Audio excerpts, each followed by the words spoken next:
The pattern has repeated itself more times than you can fathom. Organic civilizations rise, evolve, advance, and at the apex of their glory, they are extinguished. So this is going to be the third video about the traditionalism cycle, which is a working theory that I've come up with to help explain kind of how societies move from a patriarchal society to a gynocentric society to a feminist society, and then collapses back into a patriarchal society. Now, I've always said that this is a working theory, and that as I learn more, as I do my research, as I'm corrected on my mistakes, I will change and revise this. And I've made some changes in the last video about this subject, and I'm going to make some more changes. And I'll explain those changes based on the new information I've been given and just some thoughts and things that I've revised since then.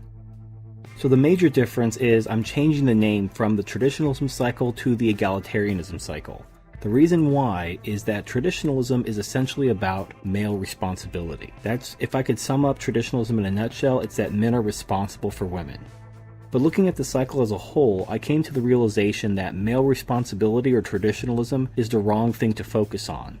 What should be focused on is when men give up their authority in the name of equality or egalitarianism.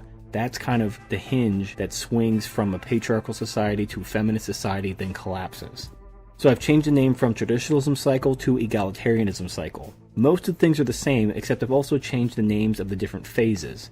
So for example, patriarchal traditionalism is now just known as patriarchy.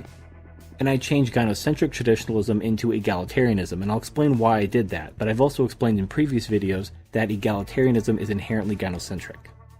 I've also changed matriarchal feminism to just feminism.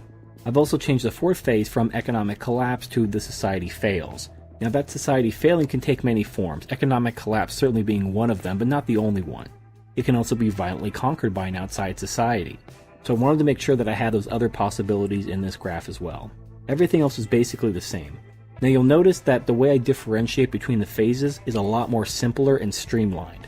Rather than looking for specific criteria based on laws, whether women can vote and that kind of thing, or the presence or absence of a welfare state, I thought it best, and I thought it much more simpler and easier to identify the phases by measuring male and female authority and responsibility. Now starting in patriarchy, you can see that men have high authority and high responsibility, while women have low authority and low responsibility. So when you have those two dynamics at work, you essentially have a patriarchy.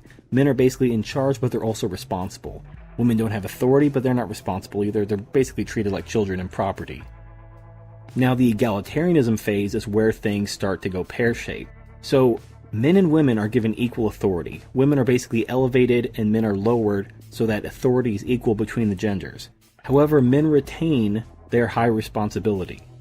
Women don't take responsibility. Men continue to have the responsibility, but yet they give up their authority in the name of egalitarianism. That's what defines this second phase. Now the feminism phase can be defined that when women have the authority but no responsibility, men have the responsibility but no authority.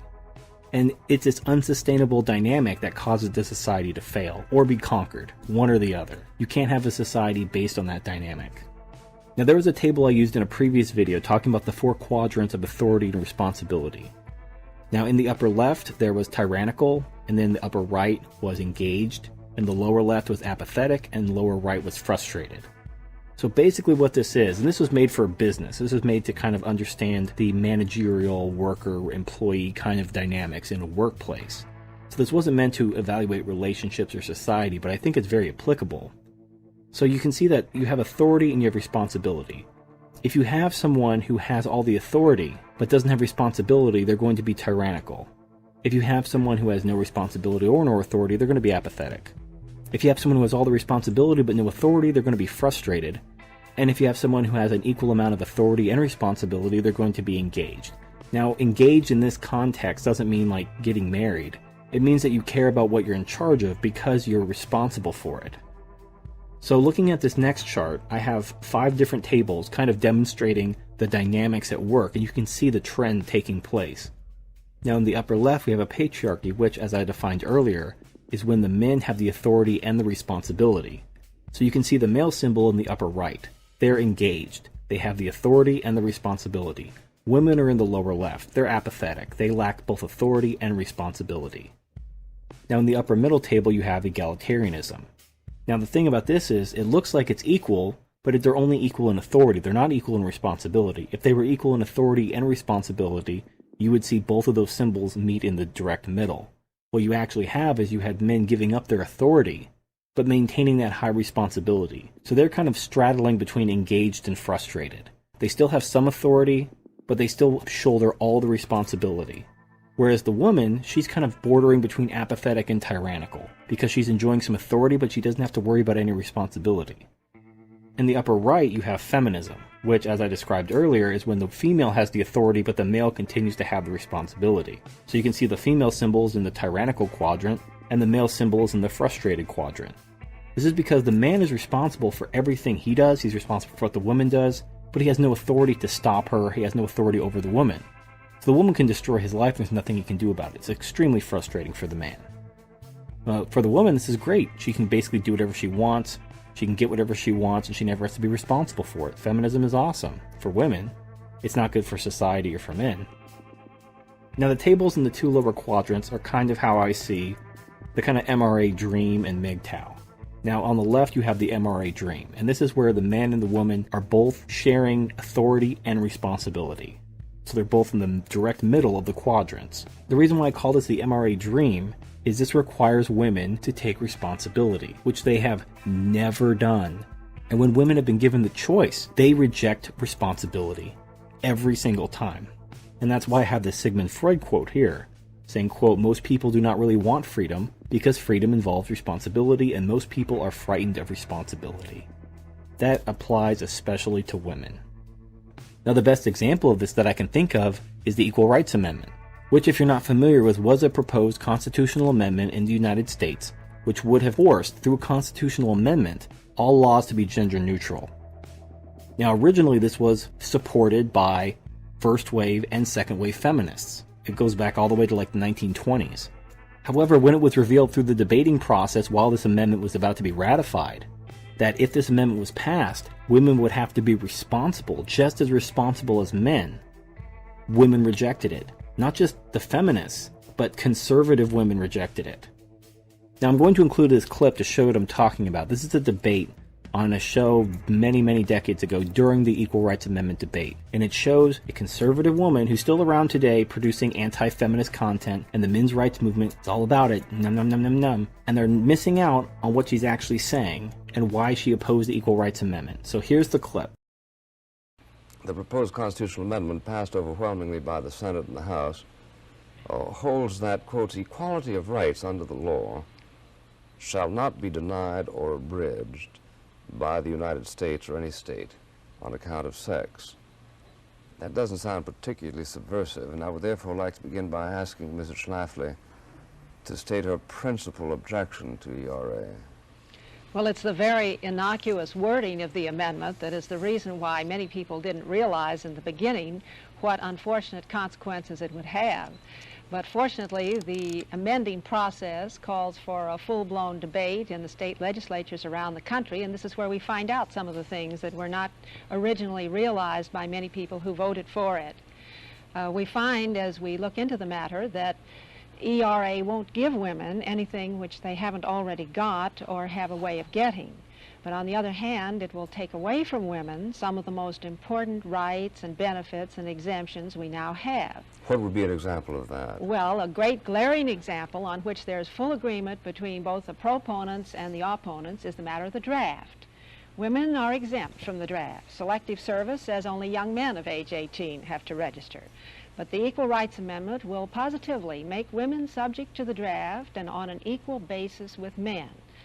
Nor could you have a system whereby the women would get all the nice, easy desk jobs and the men get all the fighting jobs. It would have to be equal across the board, in combat, on warships, and all up and down the line. The point is that the Equal Rights Amendment failed. It was not ratified. Once women realized that they would have to take responsibility, and they didn't want to, they rejected it. They don't want equality. They only want the good stuff. They don't want to take responsibility, they just want the authority. So that's what feminism has become, and the MRAs want to kind of convince them to take responsibility. You can't convince them. They don't have to. If you want to know how futile men's rights activism is, listen to these old debates about the Equal Rights Amendment from decades ago, before third-wave feminism, when feminism actually had 2 brain cells to rub together. They rejected it. You can't convince... If it didn't work then, it's certainly not going to work with all the Tumblrettes and bullshit in feminism now, and the way women are so entitled. I mean, look at the entitlement in today's women. This next chart I made was based on some feedback and some research. If you remember my previous video about male scarcity, talking about how when the male population dips, you have kind of a return to a patriarchy. But there's actually more to it than that, because it doesn't always happen that way. It depends on 2 other factors, whether the environment is hostile or whether resources are scarce as well. And the reason why is, think about what men mean and what they represent to society and to women. Remember that society is built on the family. It's an extension of the family and the tribe. And the family is built on the sexual dynamics between men and women. So it always comes back to reproduction. Women view men as utilities for protection and provision. In the animal world and humans, it doesn't matter. Women have the babies, and the man provides for the woman and protects the woman while she has the babies. That's how animals choose their mates. That's how humans choose their mates. Just replace gifts of food with gifts of jewelry and flowers and a free place to live. So I created this Venn diagram to show the kind of 3 factors that bring about a patriarchy. And they are a hostile environment, resource scarcity, and male scarcity. However, if you don't have all 3, you don't necessarily have a patriarchy, because women will use promiscuity in order to facilitate the missing piece. When you have all 3, when you have a hostile environment, when you have resource scarcity, and you have male scarcity, you will see women submit to men. If the environment is safe, or the environment has plenty of resources, they'll just use their pussies to get what they want. They don't necessarily have to submit to a man. They can just, trade, basically prostitution. Now the other one is war. So if you have a hostile environment and resources, but there's plenty of men, you don't have male scarcity, you're going to have a war. And then you're going to have male scarcity. So if you have a hostile environment and resources, but you have lots of men, they're just going to fight over it until there aren't enough men, and then you're going to have the male scarcity and a patriarchy. So to demonstrate what I'm talking about, I want to talk about this reality show where men and women were broken up into 2 islands, and they had to kind of form their own societies. What I'm going to talk about is one aspect that I haven't heard anybody talk about before. So in this reality show, they broke up the men and women into 2 different tribes, essentially, and sent them off on this island. And the men divided the labor, and they just got to work, and they built stuff, and they were thriving. The women just sat around sunbathing, ate up all their food, and started complaining. And then they eventually chose some men to go to the female island, they chose some women to go to the male island, and as soon as the men got to the female island, they had to do all the work, and the females got to the male island, and they just did nothing once again. So a lot of people have referenced this situation to kind of demonstrate how women don't know how to run a society in this small kind of experiment during this reality show. But here's what's really interesting that nobody talks about. The men who went to female island, the women submitted to them initially.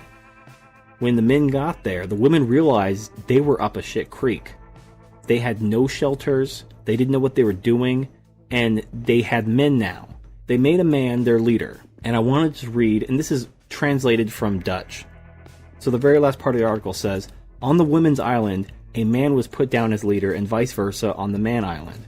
What surprised me the most, says Hasselback, was the opinion on the leadership of the man changed so quickly.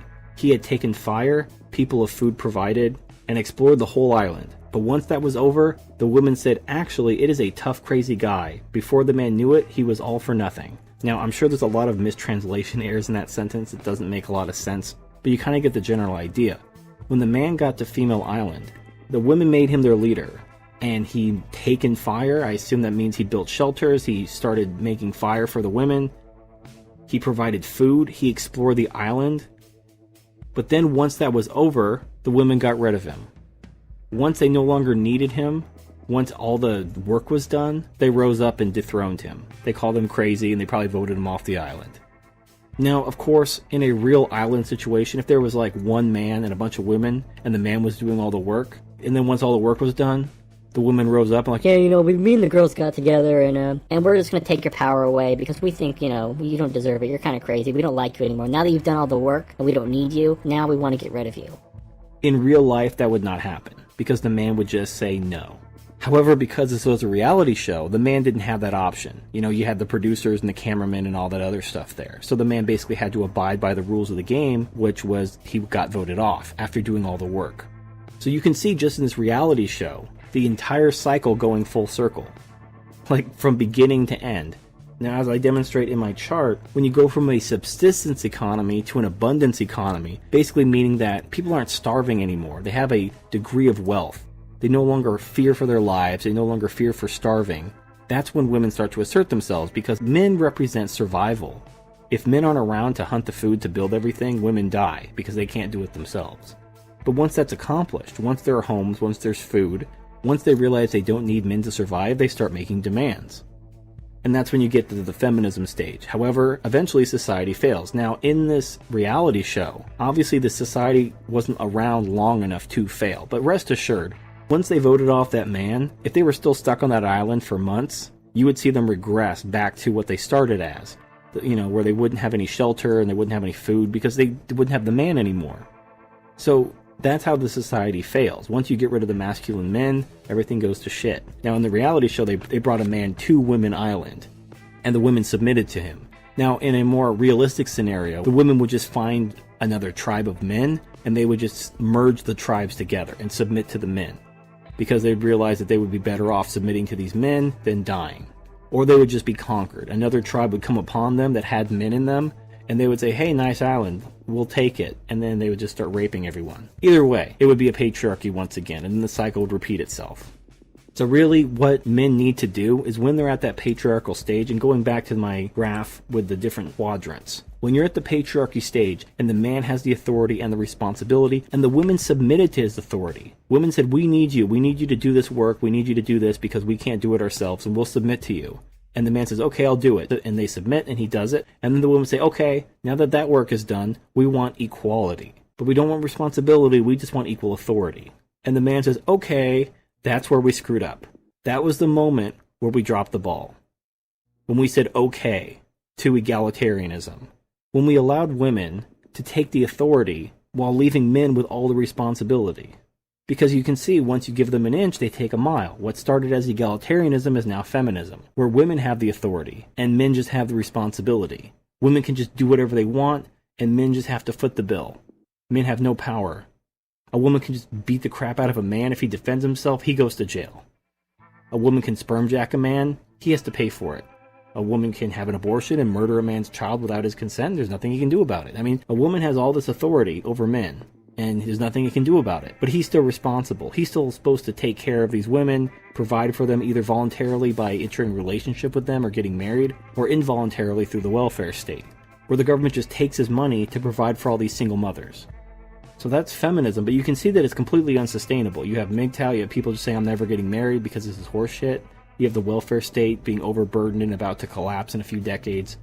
You know, this is why societies collapse when they enter this phase. This dynamic of having one party be tyrannical and one party be frustrated, it doesn't work, especially when the frustrated party is the party that does everything. So what does this all mean? What is the point of having this cycle, understanding these dynamics? What does it benefit anybody?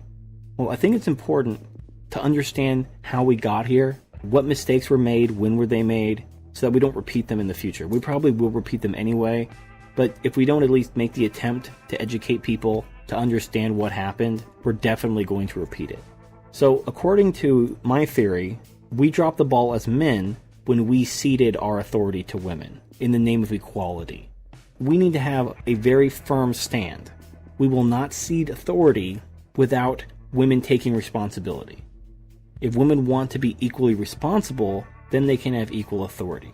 If they don't want equal responsibility, they do not get equal authority. I mean, that sounds like common sense. For whatever reason, women have been continually getting authority, and they've never been asked to assume responsibility for that authority. For whatever reason. And that needs to stop. That's what the problem is. Having authority without responsibility. And if you go to like a business college where you learn about managerial styles and how to run an organization, it's black and white. They tell you you have to have authority and responsibility. They go hand in hand. Well, if you want a society that's functional, you also have to have that dynamic. You have to have engaged people running your society. You have to have people who, if they want authority, they have to assume responsibility. But for whatever reason, we have two standards. Men are expected to be responsible. Women are not expected to be responsible. Ever. They are never responsible. There's nothing we can do. I mean, it's 2015. Women were given the right to vote in 1920. I mean, this is generations and generations ago. Anybody who's hearing my voice, it's not your fault. It's not our generation's fault. This happened a long time ago. Unfortunately, once women get the right to vote, you can't reform a democratic system. And as you can see with the Equal Rights Amendment, women were originally in favor of it because they thought it would get them stuff. And once they realized they had everything they needed, they had all the equal rights they wanted, an actual Equal Rights Amendment would do was force them to take responsibility, they rejected it. They don't want responsibility. And now that they can vote, and they're the majority of voters, they're not about to be forced to take responsibility, and they're not about to give up their authority. So this is why this society is going to collapse. So when society is rebuilt from the ashes of this one, after this one fails and collapses, whether through economic collapse or being conquered by another society, the lesson we need to take away from this is women need to make a choice. They can take responsibility, which they won't. They don't want responsibility. Or they can lose authority. Now you can see from cultures all over the world, women would rather submit than take responsibility. They would rather be in that lower left quadrant and being taken care of by a man who has authority over them than be forced into the middle, where they have equal responsibility as a man. They don't want responsibility. And the thing is because of the reproductive dynamic, men are apt not to force them to take responsibility. There's really no way to save this society at all. Now, I think maybe at the 11th hour, when women see like the fire on the horizon and that the end is coming, they'll suddenly try to make some kind of deal. Like, oh my god, okay, well, if you save us, we'll do this. Here's the deal. When this happens, this will happen, by the way, there's going to be an 11th hour compromise where women will try to make some kind of deal. They're going to make a deal because they know that when the society fails, it will go right back to a patriarchy. So they're going to try to skip the patriarchy stage and try to get back to egalitarianism, where they'll say, okay guys, yeah, we kind of treated you like crap and their society's collapsing because of that. So how about this? How about we share authority? You guys can still be responsible, but we'll share authority. How does that sound? And some guys are going to be like, oh yeah, that sounds great. Let's do that. No, fuck that. That's the mistake we made the first time. When the society collapses and we go back to a patriarchy where men have the authority and the responsibility and women don't, that's where we stay. If women want more authority, they take responsibility. The responsibility comes first. And they won't. They won't take responsibility first. So that'll be the end of that. Alright, so those are the changes I've made to the egalitarianism cycle. Tell me what you think. Tell me if you think I'm off base, if I've made any mistakes. Let me know in the comment section.